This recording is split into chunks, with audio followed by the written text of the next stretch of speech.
Hoy es el primer día del año bíblico, ¿sí? El primer día del primer mes de un año bíblico. Yo sé que para muchos esto es algo extraño, que estemos celebrando un año nuevo en esta fecha cuando, por ejemplo, nos corresponde en el calendario gregoriano el 20 de ¿qué? De marzo, ¿sí? Del año 2015, 20 de marzo de 2015. Sin embargo, nosotros estamos llamados a estar atentos al calendario bíblico, porque todos los asuntos que tienen que ver con lo profético se mueve es con el calendario ¿qué? Bíblico. Usted nunca podrá entender la profecía desde el punto de vista del calendario gregoriano. Cuando hablo del calendario gregoriano me refiero al calendario civil con el que se rige la mayoría de las personas en el mundo. Es decir, el calendario que usted ve casi todos los días. No podemos en ningún momento tratar de entender la profecía desde ese calendario, porque no nos va a cuadrar absolutamente nada. Pero cuando nosotros entendemos el calendario bíblico, empezamos a entender el propósito de las profecías. Ahora, ¿por qué hoy estamos reunidos aquí? ¿Por qué lo estamos haciendo? Eso en atención a la orden que el mismo Eterno dio a Israel a través de Moisés y a través de Aarón. El Señor lo hizo, el Eterno Dios, Yahweh, les habló a ellos. Y quiero por favor que usted vaya a Éxodo capítulo 12, versículo 1 y 2. Éxodo 12, 1 y 2 dice: habló Yahweh a Moisés y a Aarón estando en la tierra de Egipto, y les dijo, mire lo que les dijo el Eterno Dios: este mes, el mes de Aviv, será para ustedes la cabeza de los meses. Será este para ustedes el primero de los meses del año. ¿Será el primero de qué?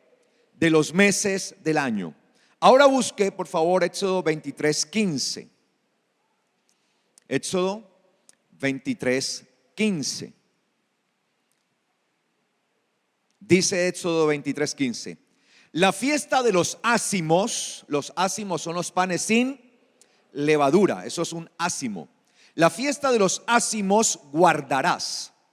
7 días comerás los ácimos, como yo te ordené, en el tiempo del mes de ¿qué? De Aviv. Porque en el mes de Aviv, saliste de Egipto, y ninguno se presentará delante de mí con las manos vacías. Recuerde que la fiesta de los ácimos es la fiesta de Pesaj, y ya el Señor está diciendo: ninguno vendrá ante mí con ¿qué? Con las manos vacías. Por eso es que en Pesaj traemos primicias, traemos ofrenda de primicias. Entonces tenemos allí, mis amados, que tanto en el capítulo 12 como en el capítulo 23 se nos habla del mes de Aviv. La palabra Aviv en hebreo significa primavera, así se dice, primavera, Aviv. Esta palabra pues obviamente era usada porque siempre este mes conectaba con ¿qué? Con la primavera. De hecho, hoy, exactamente hoy, es el equinoccio de primavera. Yo no sé si usted sabía. Hoy empezó exactamente el equinoccio de ¿qué? De primavera. Eso entendiendo todos estos conceptos de lo que vamos a ver ahora más adelante.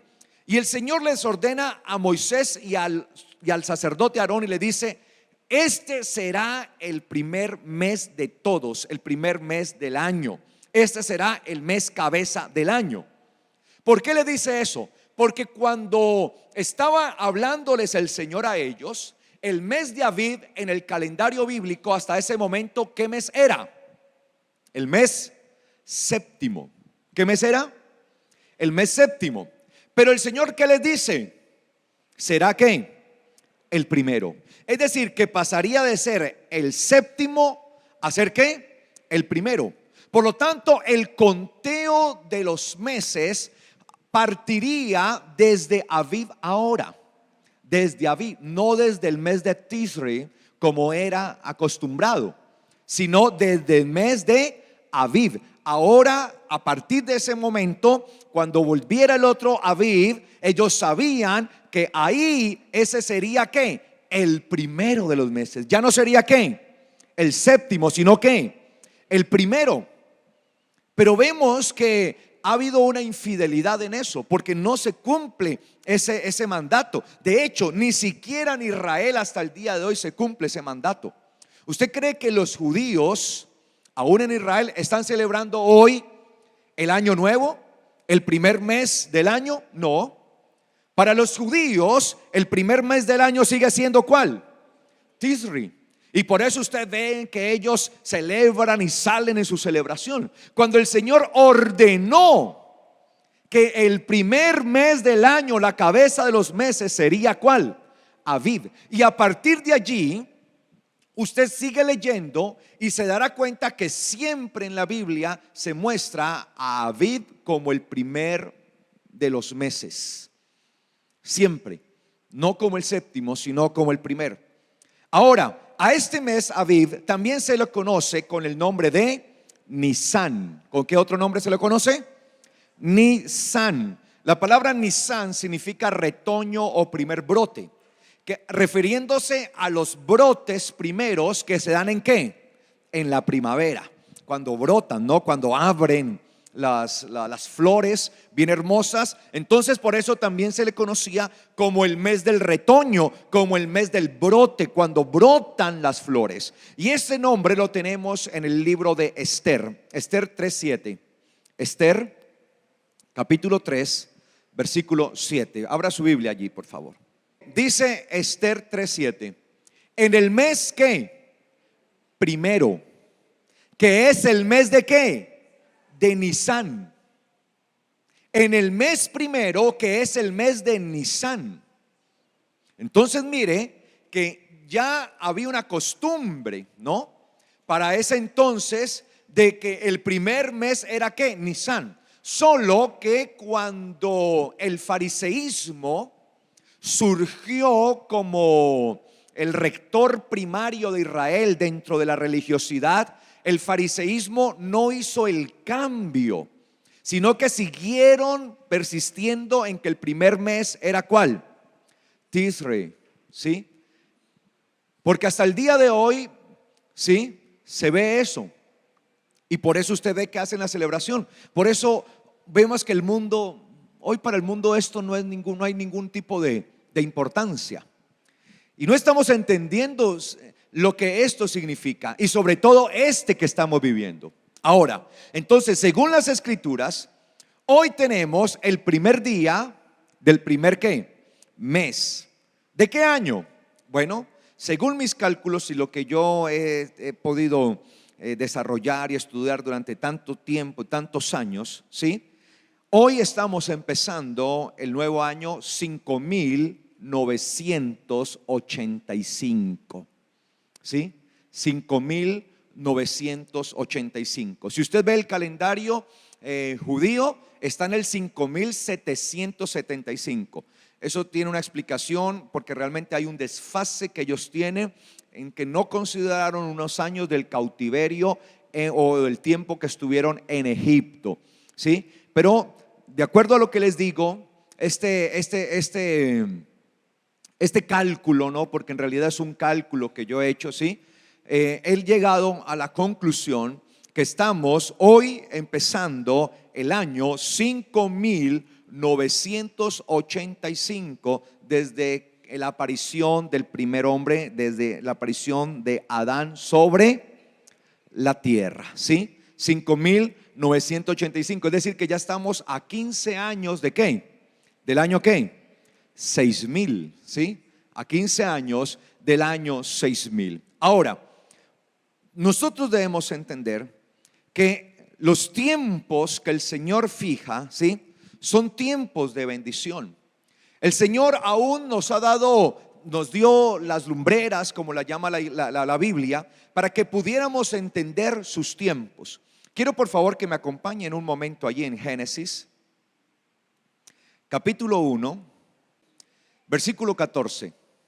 Dice: dijo luego Dios: haya lumbreras en la expansión de los cielos, que separen el día de la noche, y sirvan ¿de qué?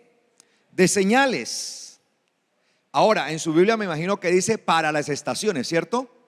Aunque la palabra que aparece allí es la palabra Moadim. Y la palabra Moadim hemos aprendido que es una palabra especial, ¿sí? Que marca los tiempos de ¿quién? Del Señor. Los tiempos sagrados, los tiempos también de las fiestas del Señor. Marca los ciclos especiales y los ciclos sagrados de las fiestas del eterno Dios, ¿sí? Entonces, nosotros estamos llamados a entender este tiempo especial. Allí en su Biblia dice estaciones, pero estos son tiempos, ¿sí? Especiales que tienen que ver, y muchas veces donde más se usa esta palabra Moadim, ¿sí? Para esos tiempos en hebreo, que es un plural de Moed, ¿sí? Tiene que ver sobre todo con sus fiestas, con sus tiempos. Siempre las fiestas del Señor están designadas como tiempos especiales bajo ese nombre, ¿sí? Moadim, o tiempos de ¿quién? Del Señor. Entonces dice aquí que sirvan de señales para los tiempos especiales, podríamos decirlo de esa manera. No estaciones, sino tiempos especiales, aún para los días y para ¿qué? Y para los años. Entonces mire que a través de lo que nosotros vemos en la luna, el sol, todo esto, sirven aún para marcar, ¿sí? Los tiempos. Y muchas veces también tenemos que entender lo que se ve detrás de ellas y lo que se va marcando en esos tiempos, ¿sí? Porque, por ejemplo, en el tiempo de primavera, ¿sí? Había marcado también, venían marcados también lo que debían hacer con las cosechas. Por lo general, estos tiempos tenían que ver con la siega, con las cosechas, en qué momento había que sembrar y en qué momento había que cosechar. Y es que la Biblia nos enseña acerca de esto, y nosotros tenemos que entender sus tiempos, porque a través de sus tiempos también podremos entender lo espiritual, podremos entender lo profético. Mire lo que dice Jeremías 5:24. Abra por favor su Biblia en Jeremías 5:24 rápidamente. Dice Jeremías 5:24: y no dijeron en su corazón, temamos ahora a Yahweh nuestro Dios, quien nos da la lluvia otoñal y la lluvia primaveral a su tiempo, y nos guarda los tiempos establecidos ¿de qué? De la siega, y nos guarda los tiempos establecidos de la cosecha. La siega es ¿qué? Es la cosecha, es en el momento en que se recogen los frutos. Entonces mire que el profeta Jeremías habla y dice respecto al pueblo, dice, no tuvieron en su corazón esto, no tuvieron ¿qué? Temor de Dios. Y como no tuvieron temor de Dios, no entendieron que Él era el que marcaba las estaciones y los tiempos, enviando su lluvia otoñal o la lluvia temprana y su lluvia tardía o primaveral. Tal vez en algunas Biblias dice lluvia tardía, esa es la primaveral, y la temprana es la otoñal, la del otoño. Y dice todo esto a su tiempo, y nos guarda los tiempos establecidos ¿de qué? De la siega. Por lo tanto, nosotros debemos aprender a entender los tiempos establecidos por el Señor, no meramente ajustados a lo que tiene que ver con la cuestión agrícola, sino con lo que tiene que ver con lo que profético. Porque así cada una de estas cosas que vivió Israel y que habla la Biblia, que ellos hacían, por ejemplo, en el campo, cuando sembraba y cuando cosechaban, así mismo esto tiene que ver con un argumento profético. Por eso cuando se nos habla de la siega o de la cosecha, también debemos entenderlo como el momento en el que el Señor recogerá a su pueblo. ¿Cuántos son pueblo del Señor? Por eso encontramos en Mateo 13:30. Mire lo que dice Mateo 13:30. El Señor dijo: dejen crecer lo uno con lo otro, es decir, la cizaña juntamente con el trigo. Mateo 13:30. Dejen crecer lo uno con lo otro, la cizaña y el trigo. ¿Hasta dónde? ¿Hasta cuándo? Hasta la cosecha, hasta la siega. Mire que la cizaña y el trigo deben crecer ¿qué? Juntas. ¿Hasta cuándo? Hasta que sea ¿qué? La cosecha. Dejen crecer la cizaña. y el trigo. El trigo es símbolo de la iglesia verdadera, de ese remanente que permanece verdadero delante de Dios, que no se entrega a nada que no sea la palabra y que no vive por fuera de las escrituras. Y la cizaña es eso que aparenta ser iglesia, que dicen Señor, Señor, pero que realmente no son parte de la iglesia. Viven de apariencia, pero no lo son. Y dice la Biblia que ambos, el trigo y la cizaña, serán ¿qué? Quitados, apartados el uno del otro. Y dice acá que esto sucederá en el tiempo de la cosecha o de la siega. Y dice, y al tiempo de la siega, de la cosecha, yo diré a los segadores, recojan primero la cizaña, átenla en manojos para quemarla, luego recojan el trigo y llévenlo a mi granero. ¿A dónde va a ir la cizaña? Al fuego. ¿Y el fuego es símbolo de qué? De la condenación eterna. ¿Y el granero es símbolo de qué? De la vida eterna. Los que son verdaderamente trigo, ¿a dónde irán? Al granero del Señor, a la vida eterna. Y los que son cizaña, es decir, que han vivido aparentando ser trigo, pero que no lo son, ¿a dónde irán? Al fuego, condenación eterna. También busque por favor allí, o salte allí al versículo 39. Mire lo que dice. El enemigo que sembró es el diablo. El Señor había contado la parábola y dice que un señor había sembrado trigo, pero que en la noche, de manera encubierta, vino un hombre y sembró ¿qué? Cizaña. Y el Señor está explicando quién es ese hombre que sembró la cizaña. El enemigo que sembró la cizaña, ¿quién es? Es el diablo. Es decir, ¿quién es el que pone la cizaña dentro de la iglesia? El mismo Satanás. El mismo Satanás tiene su gente dentro de la iglesia. Es el mismo adversario. Y muchos piensan, sí, que son parte de la iglesia, pero han sido puestos por el enemigo realmente. Son parte de él. Y dice allí, el enemigo que sembró es el diablo. La siega o la cosecha es ¿qué? Es el fin del siglo. Es decir, hablando proféticamente, una siega, una cosecha es ¿qué? El final de los tiempos. ¿Cuándo será ese final de los tiempos? Cuando el Señor regrese. Es decir, que la cosecha espiritualmente tiene que ver con el regreso de ¿quién? Del Señor, del Señor. Y dice acá, sigue diciendo, y los segadores, ¿quiénes son? Sus ángeles, ¿sí? Los ángeles que él mismo enviará, ¿sí? Para ser tomada la iglesia. Por eso recuerden que cuando el Señor contó aquella parábola del rico y de Lázaro, dice la Biblia que cuando murió Lázaro, aquel hombre que había vivido penurias en este mundo, pero que había estado consagrado al Señor, viviendo conforme a su voluntad, dice que cuando murió, su alma fue tomada ¿por quiénes? Por los ángeles, ¿sí? Por los ángeles fue tomada. Entonces dice la escritura y enseña aquí que los ángeles serán los segadores. Ahora bien, vayamos también a Apocalipsis capítulo 14, versículo 15. Y del templo salió otro ángel, clamando a gran voz al que estaba sentado sobre la nube, y le dijo: mete tu hoz. Si la hoz es con lo que se recoge, se siega, y siega, cosecha, porque la hora de segar ha llegado, pues la mies de la tierra está madura. Es decir, que el Señor vendrá a recoger lo que es ¿qué? El trigo, y llevarlo a su granero, y el resto será lanzado ¿a dónde? Al fuego, que es la condenación. Por lo tanto, estamos hablando realmente ¿de qué? De los últimos tiempos. Estamos hablando, mis amados, de los últimos tiempos.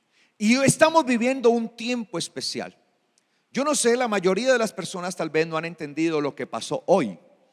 Para muchos hoy fue un día normal y muchos están desapercibidos de lo que pasó hoy.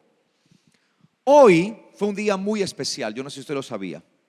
Tuvimos un eclipse total de sol que no se había dado en este siglo ni en este milenio, ¿sí? Un eclipse total de sol.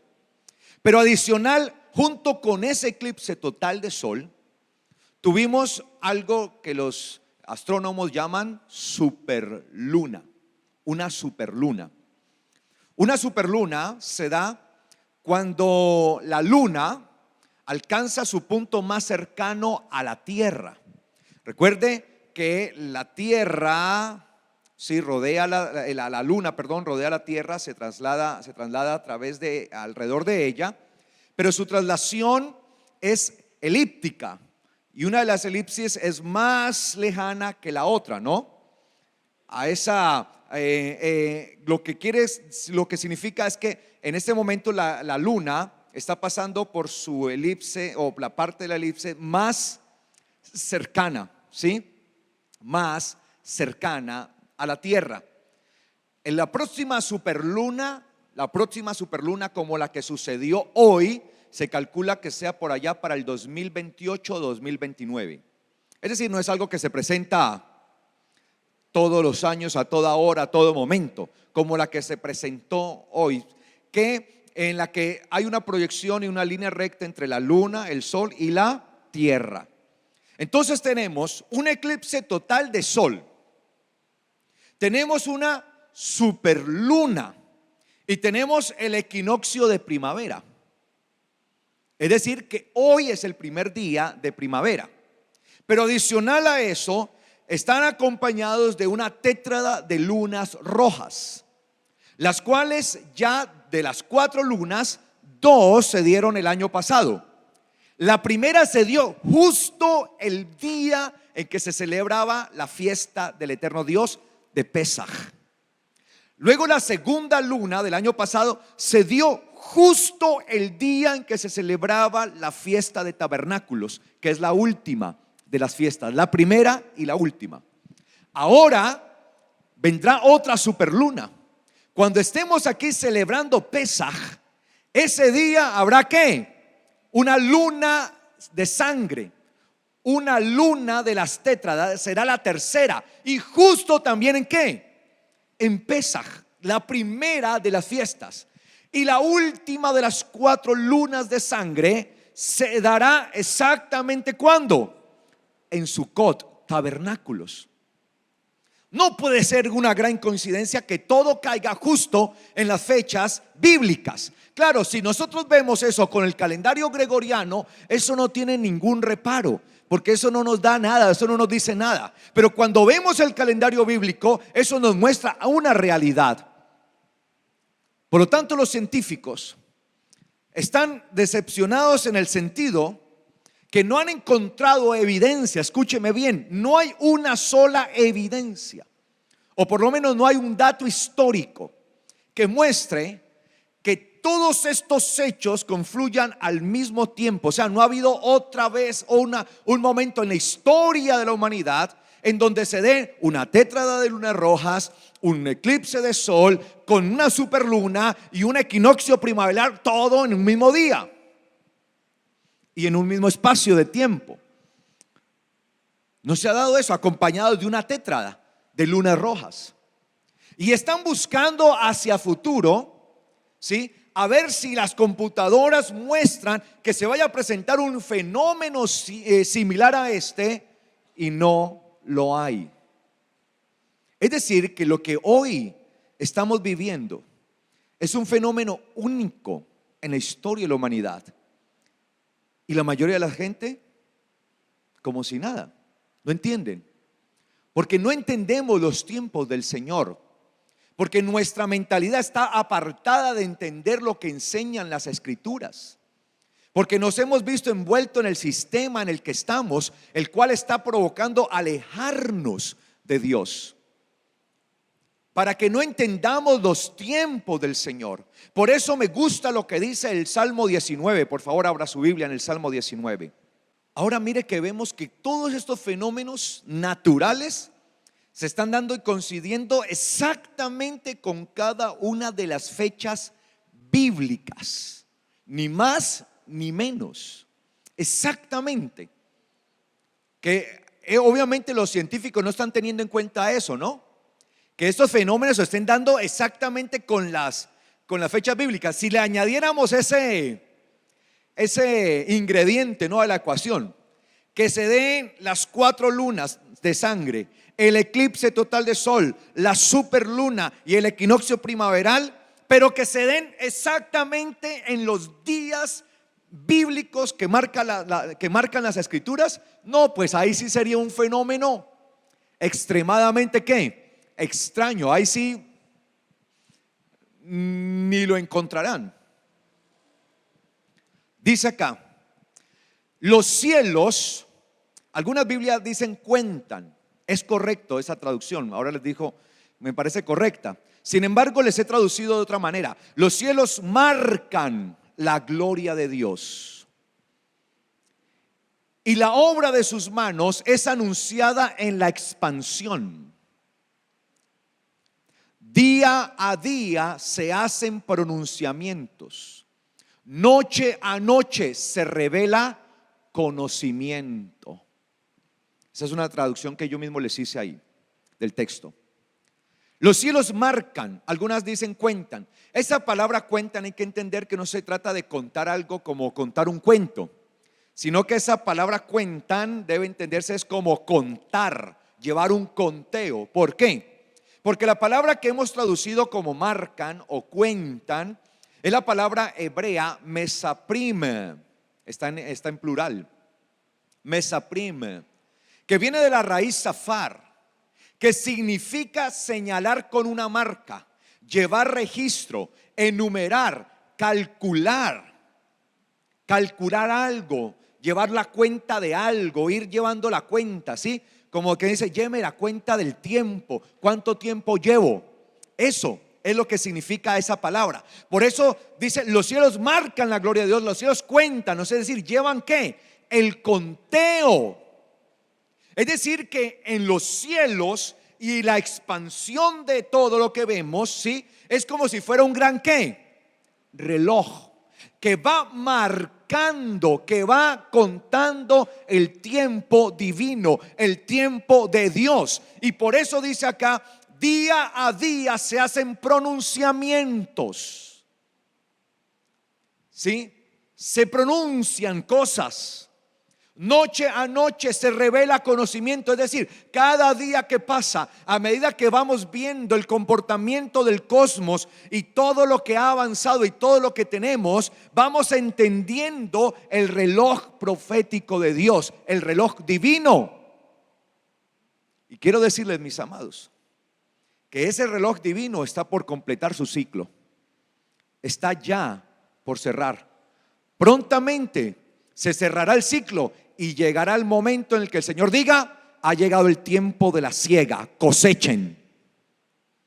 Porque ¿cómo hacían los campesinos, los antiguos, para llevar la cuestión que cuando tenían que sembrar y segar? Ellos tenían que contar ¿qué? Los tiempos, y tenían que estar muy conscientes de ellos, ¿cierto? Y llegaba el momento en que decían, hay que cosechar ya, porque si un sembrado no se cosecha cuando es, ¿qué pasa con el sembrado? Se pierde, tiene que ser en el momento exacto. Y así el Señor está diciendo, ¿sí? Él lo estaba diciendo allí, ahí van, los cielos son la marca, son los que van marcando ahí, ahí va el segundero, el minutero, el horario de Dios allí, va marcando. Y la obra de sus manos es anunciada en la expansión. Y por lo tanto nosotros debemos entender, mis amados, que estos eventos que se están dando no son eventos azarosos o accidentales. No puede ser que todos estos eventos, que de por sí por separado son extraños, pero todos en la misma cesta, metidos en el mismo lugar, eso sí es algo muy extraño. Y más aún cuando se están dando exactamente de acuerdo a los tiempos ¿qué? Bíblicos. Entonces no deberíamos dejar pasar por alto estas cosas que se están dando, sino que las deberíamos atender, porque día a día se nos hacen pronunciamientos y noche a noche el Señor nos está revelando ¿qué? Conocimiento. Y nosotros tenemos que tener entonces esa habilidad de poder entender esos tiempos. Y saben, esos tiempos especiales son conocidos en la Biblia con un nombre especial, un nombre especial que se le da. Quiero que vaya por favor a Éxodo 4:21. Dice: y Yahweh dijo a Moisés: cuando vayas a Egipto, cuida de hacer delante del faraón todos los portentos que he puesto en tus manos, aunque yo fortaleceré su corazón, porque él no dejará ir al pueblo. Yo sé que algunas Biblias dicen que yo ¿qué? Endureceré, pero es que en el texto hebreo no dice endurecer. Cuando uno lee el texto hebreo dice fortalecer, porque aún el Señor iba a tener misericordia, porque él sabía lo que iba a pasar con Egipto. Claro, como Faraón no iba a dejar ir al pueblo, ¿qué iba a pasar con Faraón y con Egipto? Iban a ser víctimas ¿de qué? Del juicio de Dios, pero de un juicio que era para que él reaccionara. Eran señales especiales. Por eso yo les traduje fortaleceré. Por eso no me niego a traducir endureceré, porque es que ahí no habla de endurecer, habla de dar fortaleza, ¿sí? Sino que pues algunos traductores pues han entendido que no, es endurecer. Yo fortalecer su corazón, ¿por qué? Porque él no dejará ir a mi pueblo. Ahora, ¿cuál es la palabra que aparece allí? Es la palabra portentos. Tal vez ahí en su Biblia aparece como milagros, como señales, no sé cómo aparece allí. Prodigios, está bien, prodigios, maravillas, sí. O sea, digamos que de una u otra manera esa palabra tiene varios significados. Pero, ¿qué es esto de los portentos? La palabra portentos que aparece allí es la palabra moftim, que viene de la raíz mofet, ¿sí? Moftim en hebreo. ¿Y qué son los moftim? Los moftim eran aquellas señales que el eterno Dios enviaba a fin de que las personas entendieran que ya se estaba dando la última oportunidad. Estas señales mostraban que el eterno Dios se apresuraba a llevar a cabo ¿qué? El juicio. Por lo tanto, eran dadas como antesala para que la persona reaccionara y ¿qué? Se arrepintiera. Porque Dios no quiere que ninguno perezca, sino que todos ¿qué? Procedan al arrepentimiento. Es decir, de una u otra manera Él se hace dar a entender. O sea, Él se comunica, Él se pronuncia, para que el hombre el día de mañana no tenga ninguna excusa de decir es que yo no sabía, para que no alegue ignorancia, para que no alegue desconocimiento. Y mire que lo que el Señor le dio a Moisés fueron eso. Y usted ve que él fue con estos portentos y fue el primero y no dejó el primer mofet de estos y no dejó ir al pueblo. Luego regresó con ¿qué? Con el segundo y no dejó ir al pueblo, y así lo hizo por 9 veces. Después de 9 veces el Señor decretó ¿qué? Juicio. ¿Qué vino a lo último? La muerte de los primogénitos. Es decir, que cuando el hombre perece en su maldad, no es porque el Señor no le haya dado oportunidad, es porque el hombre se ha envanecido y enorgullecido en sí mismo y no ha querido aceptar la misericordia del eterno Dios. Ahora, ¿por qué traigo a colación esto? Porque cuando nosotros leemos al profeta Joel, abra por favor su Biblia en Joel 2:30 al 32. Mire lo que dice el Señor: y daré como portentos en los cielos y en la tierra sangre, fuego y columnas de humo. ¿Lo tiene? Veo que algunos lo están buscando. Y daré como portentos en los cielos y la tierra sangre, fuego y columnas de humo. de tal manera que el sol se volverá oscuro. Un sol oscuro, ¿cómo lo llamamos nosotros? Eclipse. Y la luna como sangre.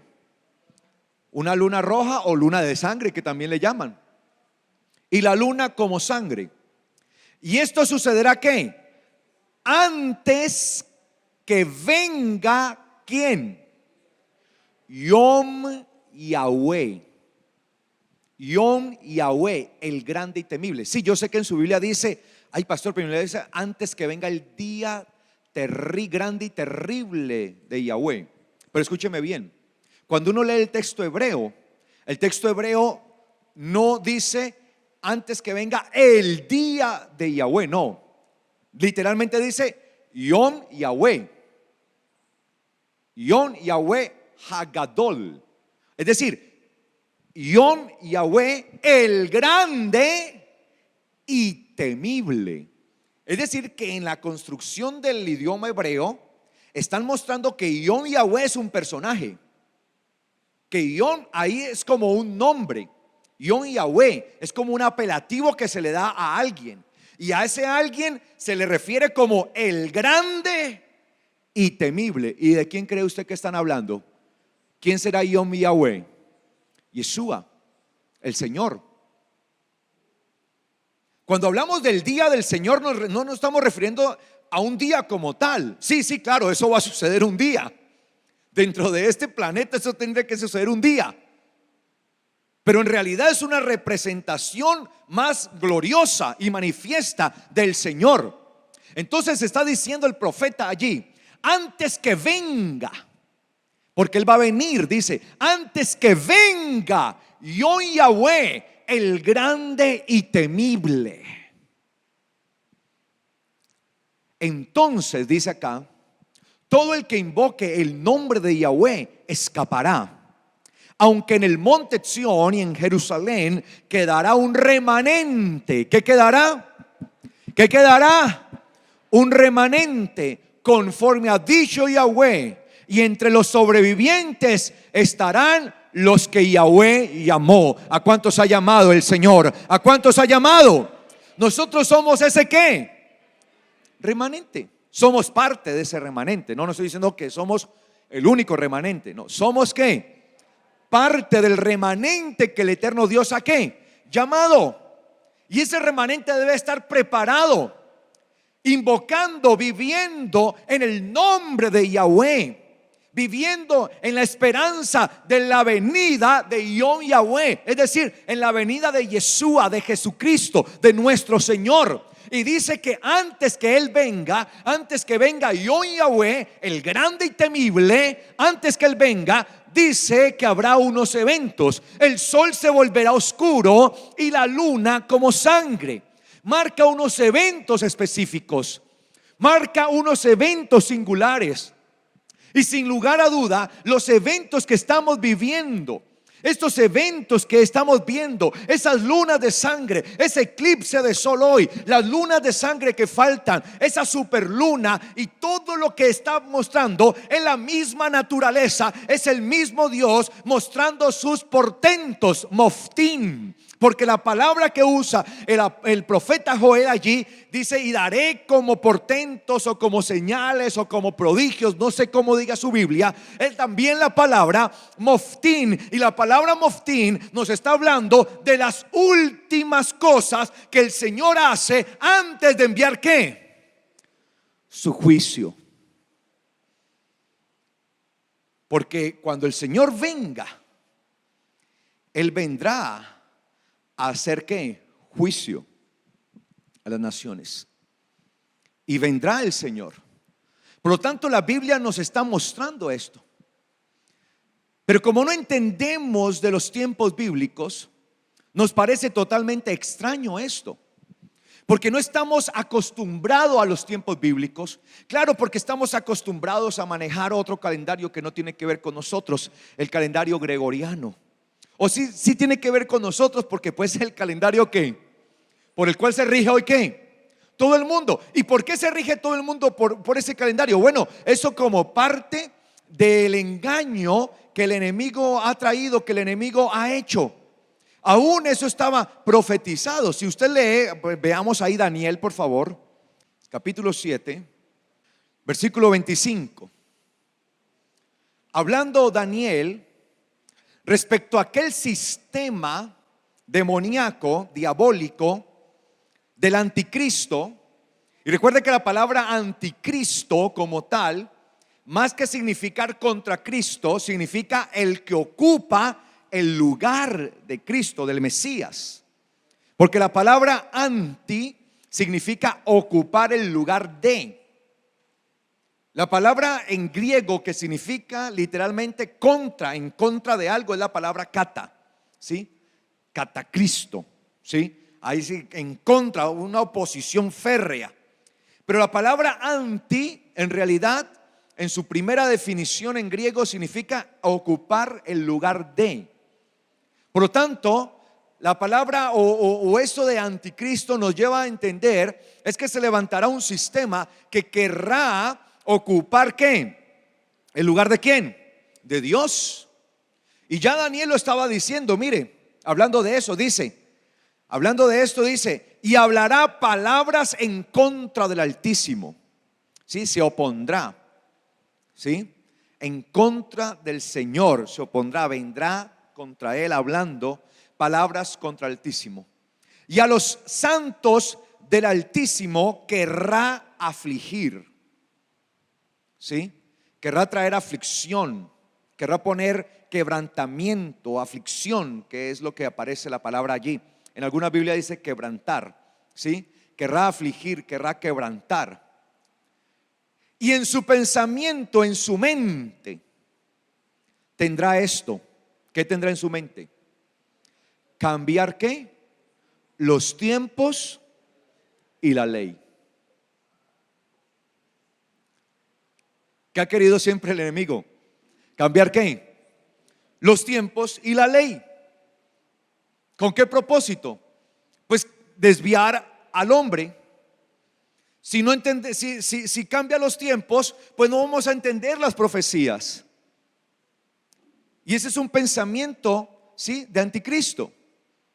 Y usted ve que la mayoría de las iglesias, o la mayoría o la mayor parte de la iglesia, hablando de la iglesia del Señor, ¿sí?, la mayoría de la gente no sabe lo que está pasando hoy, cristianos.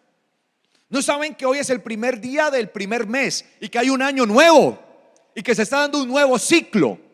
Se abre un nuevo ciclo, hay una nueva oportunidad. Pero dentro de este ciclo, tal vez el Señor ha decretado que sea su tiempo.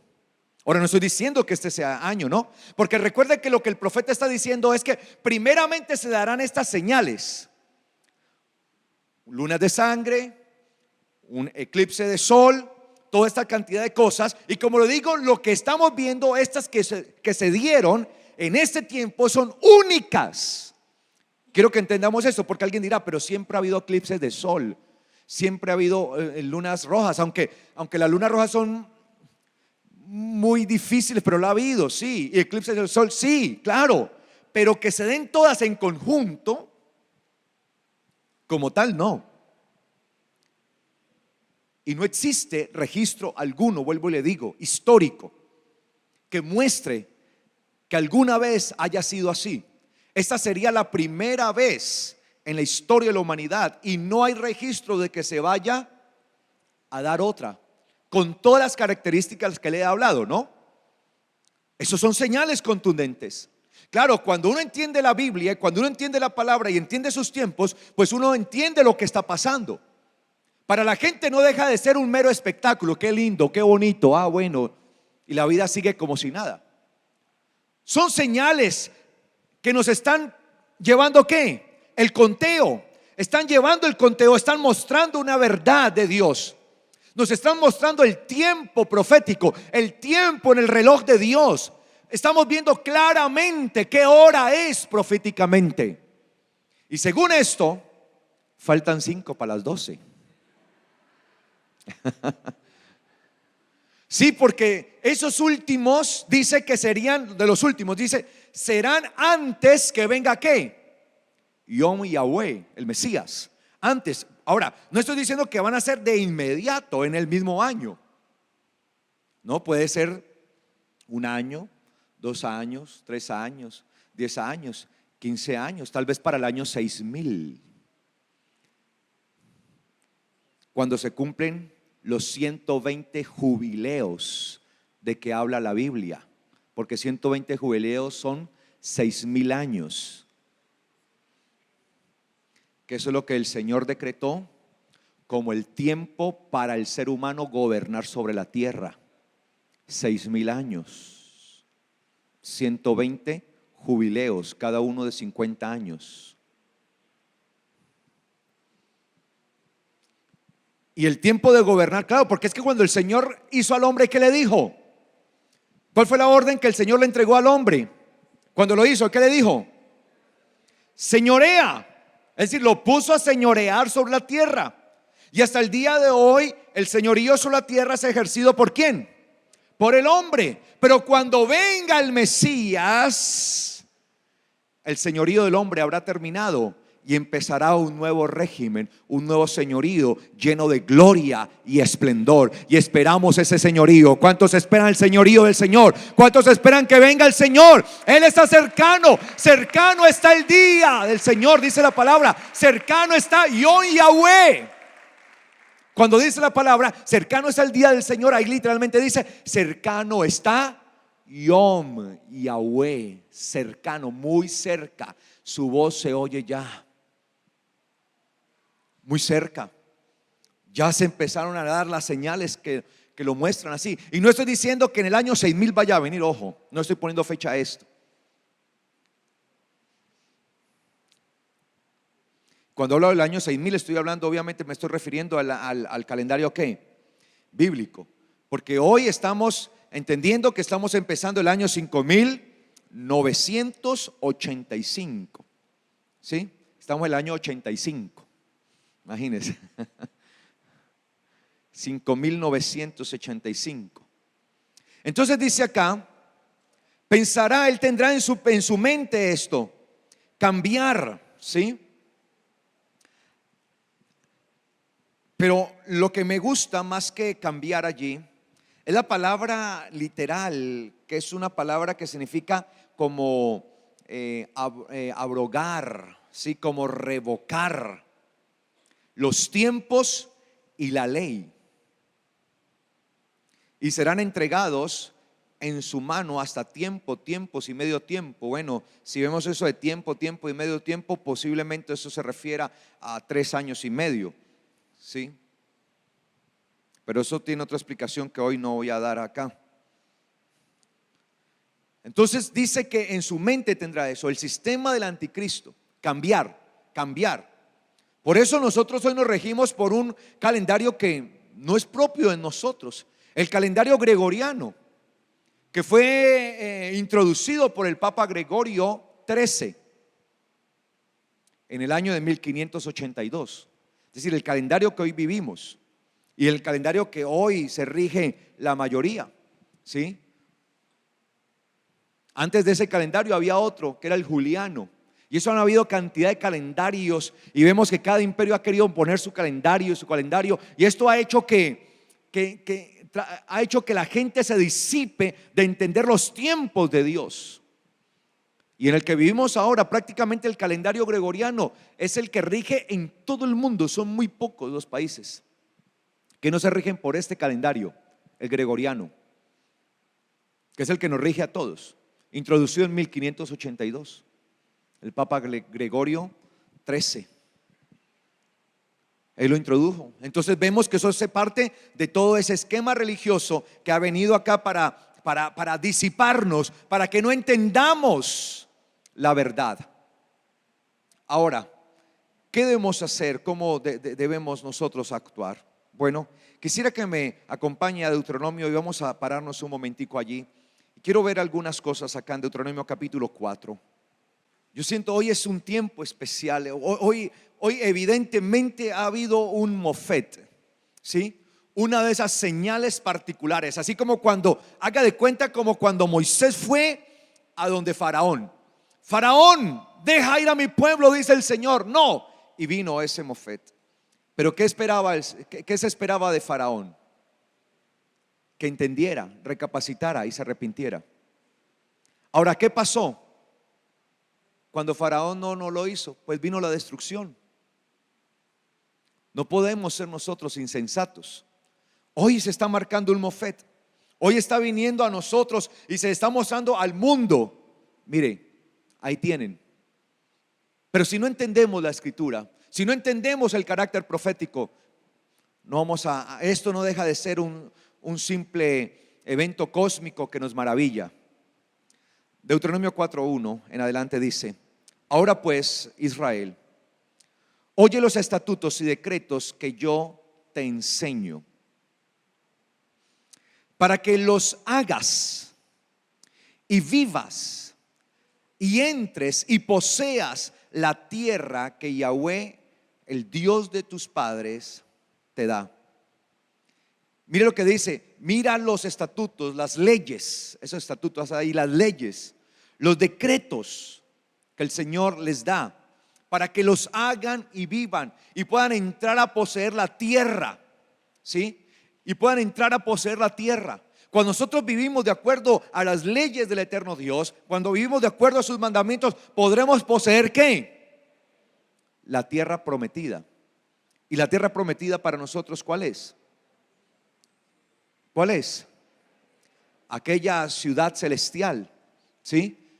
Que esperamos. La que esperaba, la que dice la Biblia, que esperaba ¿quién? Abraham. Dice la Biblia que Abraham esperaba aquella patria celestial, aquella nación celestial. Esa era la que él esperaba. Por eso es que nosotros también somos hijos de Abraham, porque esperamos esa misma. No esperamos una mera tierra en este lugar, en este planeta. Esperamos es aquella celestial. Amén. Y sigue diciendo: no le añadirán a la palabra que yo les mando, que yo les ordeno, ni le disminuirán a ella, para que guarden los mandamientos de Yahweh su Dios, tal como yo se los he ordenado. Y los mandamientos hay que guardarlos tal como Él los ordenó.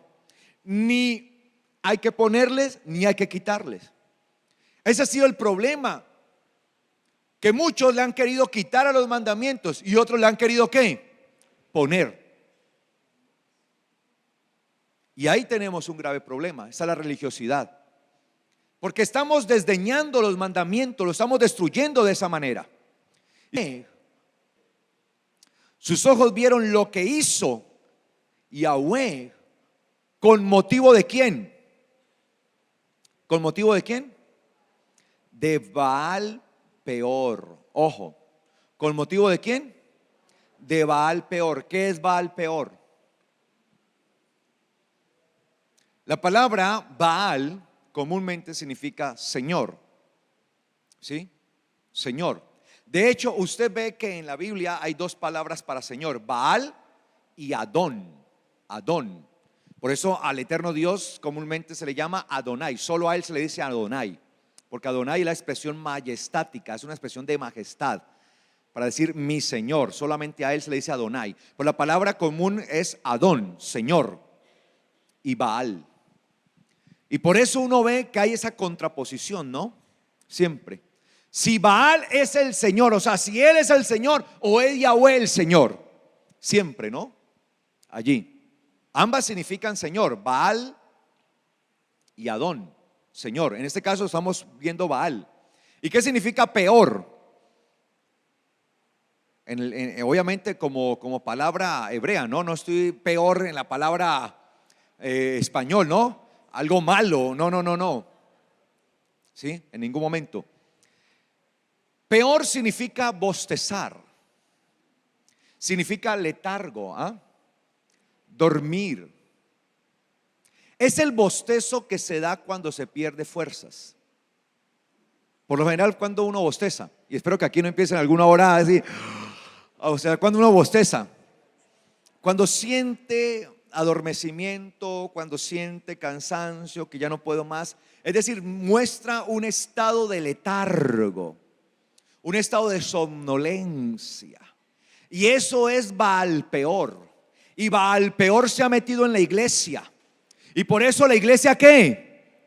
Duerme. Y por eso el Señor Yeshua habló de las 10 doncellas. Y dice que las 10 doncellas, que es la representación de la iglesia, de la congregación del Mesías, esas 10 doncellas todas estaban ¿qué?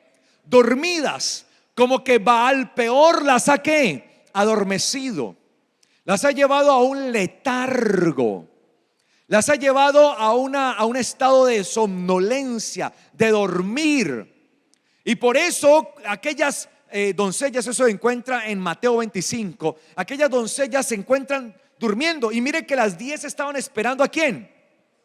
Al novio. Sí, le estaban esperando. Pero llegada la noche se durmieron, cabecearon y se durmieron. Ese es el estado en el que estará la iglesia antes de ¿qué? Del regreso del Señor. Un estado de dormitar. Sin embargo, antes que Él llegue, un tiempo antes, habrá voces, habrá declaraciones que hagan que la iglesia ¿qué? Despierte. Porque por allá se oyó una voz que decía: viene el novio.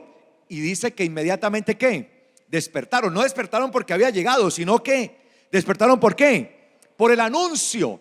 Y estas señales, Moftim, son esas voces que nos está diciendo: ya viene el novio, prepárense, salgan a recibirlo, párense, despierten, salgan del letargo, salgan del sueño, levántense, echen a Baal peor de sus vidas. Es un llamado que nos está diciendo, nos está advirtiendo. Lo que estamos viviendo son llamados del Señor. Son las declaraciones de Él, son parte del conteo que va llevando, son parte de su reloj que nos están diciendo noche, día a día, noche a noche. Nos están dando declaraciones y conocimiento. Miren, ya viene, ya casi se aproxima. Levántense, despierten. Y la iglesia se tiene que levantar. Pero lamentablemente vemos en la parábola que cuando se despiertan las 10, solo 5 estaban ¿qué? Preparadas para recibir al novio. Esas 5 son símbolo de ¿qué? Del trigo, que será llevado ¿a dónde? Al granero. Y las otras 5, dice la Biblia, que se quedaron por fuera. No estaban preparadas. Y aunque intentaron hacer el esfuerzo a lo último, dice que vinieron y tocaron a la casa. Las 5 afanadas: por favor, Señor, ábrenos, ábrenos. ¿Y qué dijo el Señor? No las conozco. Quedaron por fuera. Se quedaron por fuera en la oscuridad. Es decir, esas son cizaña. Es una situación tremenda. Y se nos está dando el anuncio. Y se nos anuncia, se nos está diciendo: miren, despierten. Baal peor nos tiene durmiendo.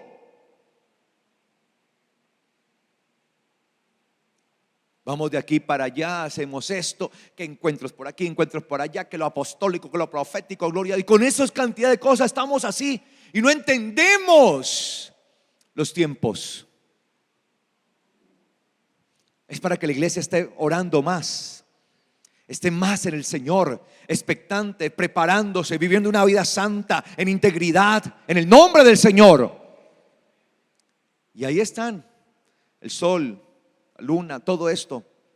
Él mismo lo ha puesto como testigo. Vamos a ver si alcanzamos allí. Dice acá: con motivo de Baal-peor, que a todo hombre que fue en pos de Baal-peor destruyó Yahweh tu Dios de en medio de ti. Imagínese. Es decir, muchos de los que salieron de Egipto se fueron detrás de ¿quién? De Baal-peor, y por eso fueron destruidos. Fueron destruidos por eso. Y dice acá: mas ustedes que siguieron a Yahweh su Dios, todos ustedes hoy están vivos.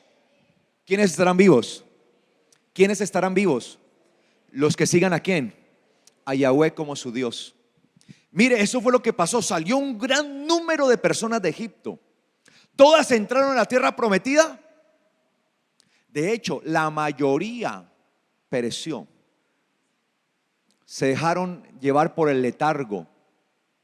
La mayoría pereció. Fueron muy pocos los que entraron a la tierra prometida. Aquellos que habían tomado a Yahweh realmente como su Dios. Y cuando yo tomo a Yahweh como mi Dios, Él es el que me da vida, amén. En Él tengo vida y vida eterna. Él es la vida.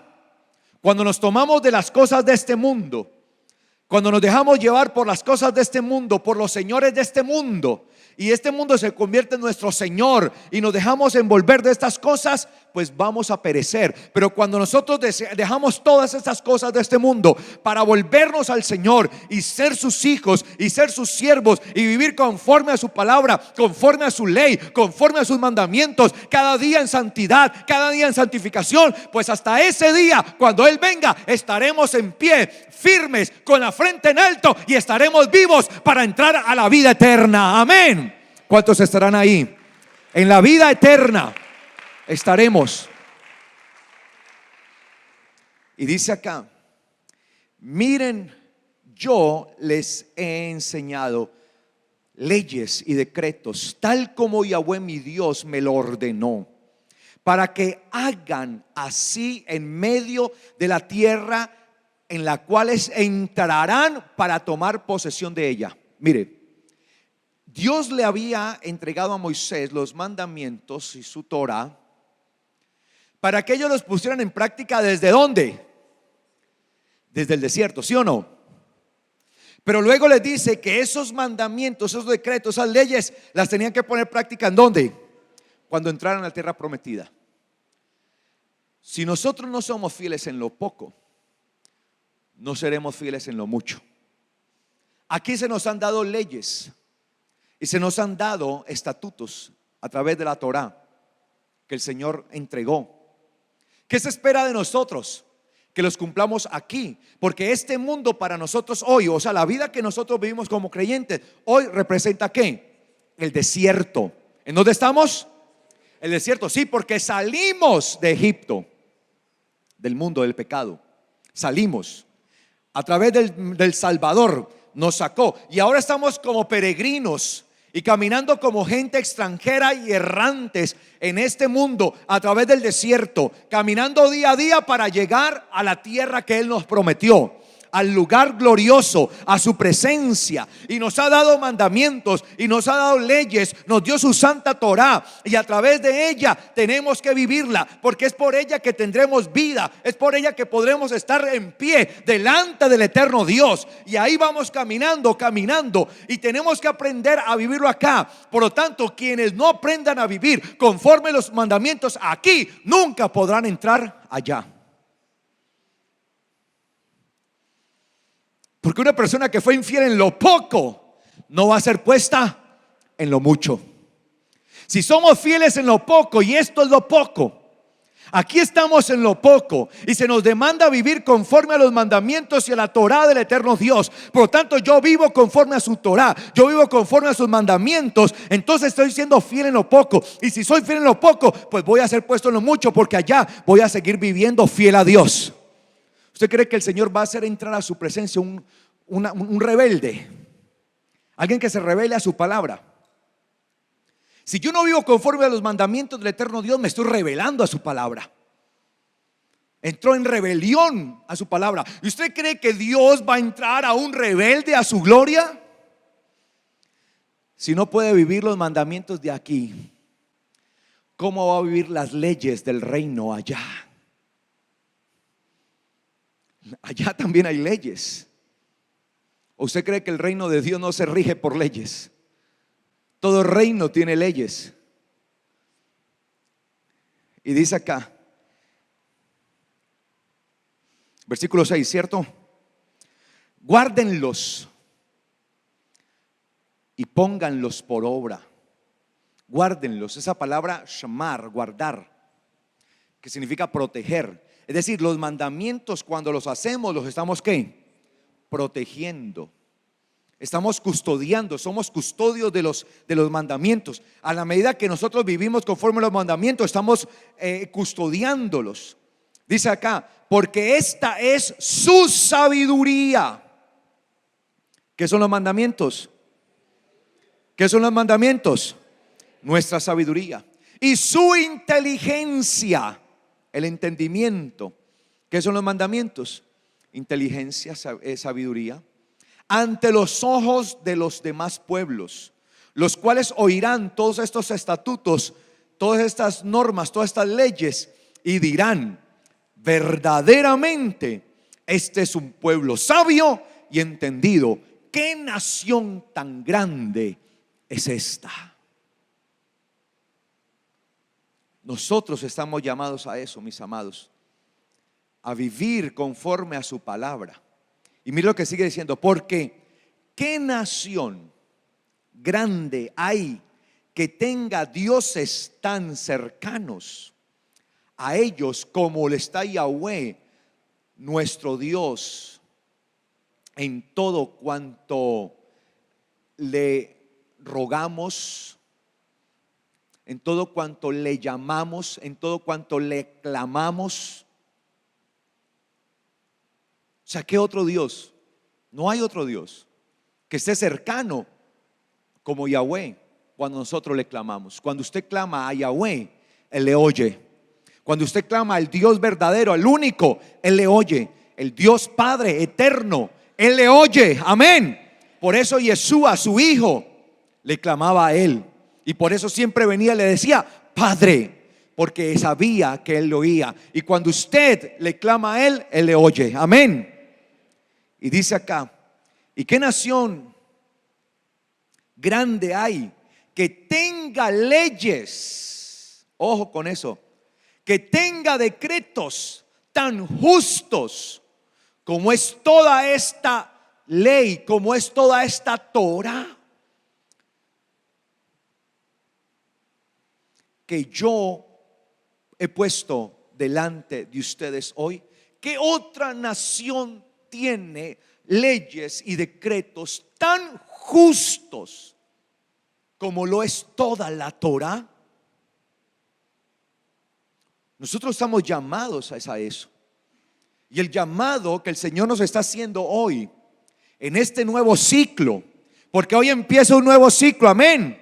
Hoy empieza un nuevo tiempo, un tiempo decretado de parte de Dios. Es un tiempo de gloria, es un tiempo de majestad para aquellos que viven conforme a su palabra. Y hoy empieza un nuevo ciclo. ¿Y qué espera Dios en este nuevo ciclo? Que en este nuevo ciclo nosotros despertemos del letargo y empecemos a vivir conforme a su Torah, porque en ella hay leyes, hay decretos gloriosos y no hay otra como ella. Amén. Eso es lo que espera el Señor. Un pueblo en santidad, un pueblo que ande en integridad, un pueblo que ande en inteligencia, un pueblo que ande en sabiduría. La sabiduría que viene de lo alto, no esa sabiduría humana, diabólica, terrenal, sino la sabiduría que viene del eterno Dios, para prepararnos. Porque Yahweh, Yeshua, el Señor, está ¿qué? Cerca. Y se nos están dando las señales concretas, aquellas que nos dicen: viene el novio, ya está cerca el novio. Por tanto, guárdate y guarda tu alma con diligencia, para que no te olvides de las cosas que tus ojos han visto, ni se aparte de tu corazón todos los días de tu vida. Antes bien, se las ¿qué? Enseñarás, se las darás a conocer. La palabra que aparece ahí, conocer, yadá.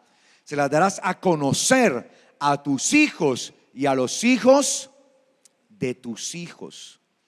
Y eso es lo que nosotros debemos hacer: empezar a transmitir esto a nuestros hijos, empezar a crear en ellos conciencia, empezar a hablarles de la palabra, transmitirles sabiduría, transmitirles el conocimiento de la palabra, transmitirles el temor de Dios, para que ellos también puedan ser herederos de la vida eterna. Y dice acá: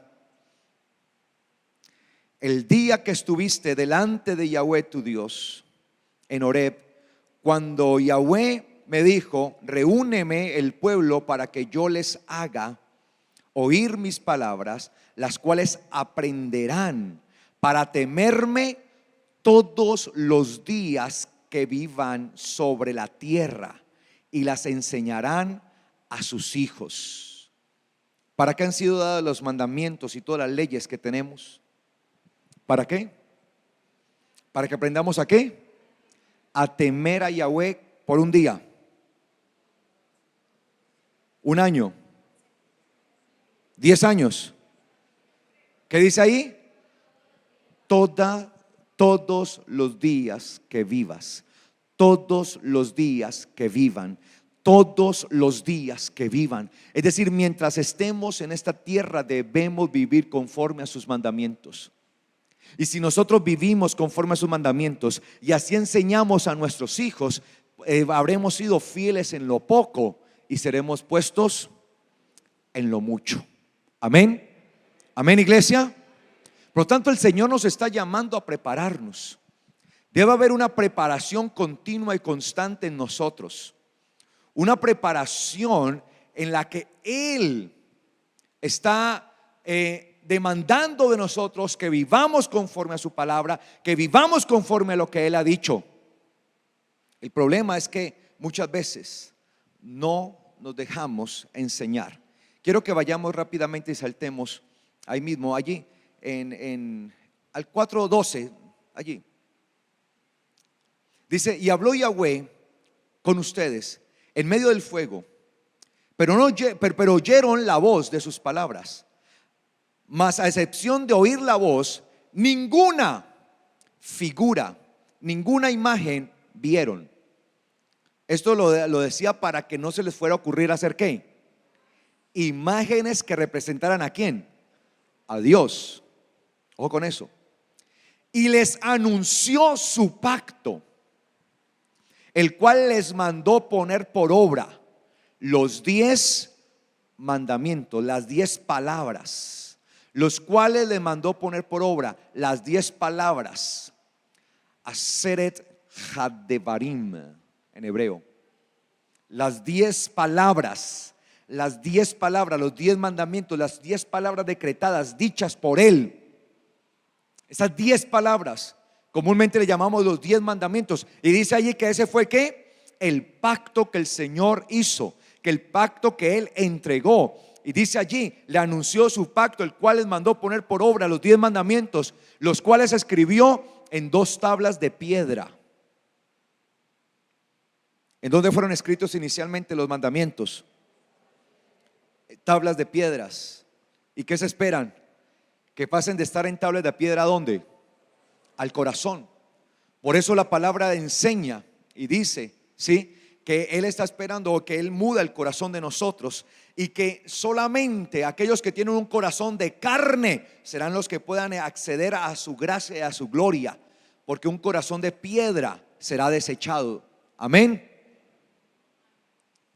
Las tablas de piedra representaban el estado natural que había en ellos. Un estado en donde su corazón era ¿de qué? De piedra, duro.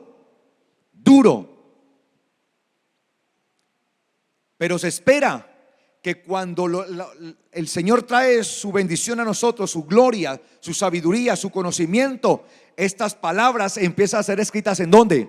En un corazón ¿de qué? De carne. Por eso dice la Biblia: quitará el corazón de piedra y les dará un corazón ¿de qué? De carne, es decir, un corazón sensible.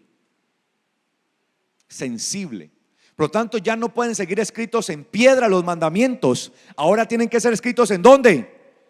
En el corazón. ¿En dónde tienen que estar escritos? En nuestro corazón, pero en un corazón de carne, en un corazón de piedra. Ojo con eso. No un corazón de piedra. Y por eso ese es el nuevo pacto que Él hace: quitar el corazón de piedra para darnos un corazón ¿de qué? De carne, donde puedan estar grabados sus mandamientos realmente. Porque lo que queda clavado, o lo que queda grabado en piedra, dice la Biblia, en realidad es ¿qué? El pecado. Por eso el Señor le decía a Israel, ¿no?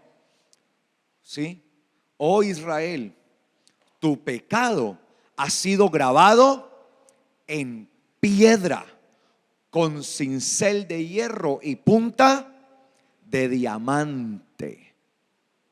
Ahí, en piedra. Lo que queda realmente grabado en piedra es el pecado. Pero cuando tenemos un corazón de carne, quedará grabada la palabra de Dios. Por tanto, mis amados, estamos viviendo realmente en el último ciclo del tiempo divino y del tiempo profético. Ese último ciclo en el que nosotros estamos llamados a perseverar, a vivir en santidad, sabiendo que el tiempo del Señor está aquí, cerca. Por lo tanto, el mensaje de hoy es salir del letargo, salir del adormecimiento en el que hemos estado. Ya no más, ya no podemos seguir durmiendo. Tal vez habíamos venido allí como decía mi abuela, Dios me lleve, Dios me traiga, y ahí, como yendo de aquí para allá, de allá para acá. No, ha llegado el momento, iglesia, que nos levantemos. Y hoy que estamos empezando un nuevo ciclo bíblico, es el momento de despertar. Y por eso la Biblia enseña, dice: despierta tú que duermes de entre los muertos. Despierta tú que duermes en medio de los muertos, y te resplandecerá ¿quién? El Mesías. ¿A quién va a resplandecer el Mesías cuando venga? ¿Sobre quién va a caer su gloria? ¿Sobre quién va a caer su gloria? Sobre los que hayan despertado. Ya no más tiempo de Baal peor. Ya no más. Es tiempo de levantarse. Es tiempo de empezar a trabajar. Es tiempo de empezar a publicar las buenas nuevas. Es tiempo de movilizarse. Es tiempo de decir: Señor, aquí estoy, heme aquí, envíame a mí. ¿Qué quieres que haga, Señor? Ha llegado el tiempo, iglesia. Estamos en los últimos momentos. Se están contando los últimos minutos en el reloj profético.